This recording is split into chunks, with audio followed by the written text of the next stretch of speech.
संपूर्ण जगात 8 मार्च हा महिला दिन म्हणून साजरा होतो। कर्तृत्ववान स्त्रियांचा, माता भगिनी, पत्नीचा सन्मान करणारा हा दिवस।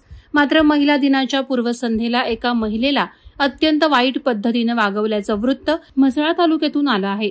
तिच्या डोक्यात लाकडानं प्रहार करण्यात आले। उशीने तिचं तोंड दाबून तिला जीवानिशी मारण्याचा प्रयत्न झाला।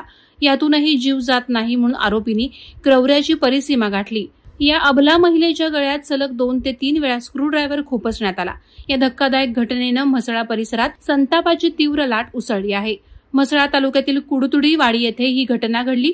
ही पीडित महिला घरी कपडे धुत असताना तिचा पहिला नवरा आणि त्याचा मित्र अचानक दरवाजा ढकलून आत आले। त्यानंतर त्यांनी तिच्यावर हल्ला चढवत तिला जबर जखमी केलं। हे 2 आरोपी एवढ्यावरच थांबले नसून त्यांनी महिलेच्या डोक्यात धोपटणे घालून तिला खाली पाडलं। यानंतर आरोपीच्या मित्रानं पीडित महिलेचं तोंड उशीनं दाबून ठेवलं आणि हिचा काटा बऱ्याच दिवसांपासून काढायचा होता। आता चान्स मिळालाय, हिला जिवंत सोडायचं नाही असं म्हणत तिच्या गळ्यावर स्क्रूड्रायव्हरने 2 ते 3 वेळा खुपसून महिलेला गंभीर जखमी केलं। या प्रकरणी पीडित महिलेनं म्हसळा पोलीस ठाण्यात तक्रार दिल्यानंतर आरोपी दुर्वेश धाडवे, राहणार नळेफोडी, माणगाव आणि एका अज्ञात इसमाविरोधात गुन्हा दाखल केलाय।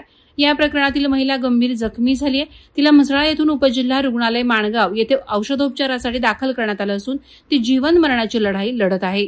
वादळवारा लाईव्हसाठी निकेश कोकच्या, म्हसळा। नवी मुंबई व रायगड जिल्ह्यातील ताज्या बातम्या आणि घडामोडींसाठी सबस्क्राईब करा वादळवारा लाईव्ह चॅनल आणि दाबा बेल आयकॉन।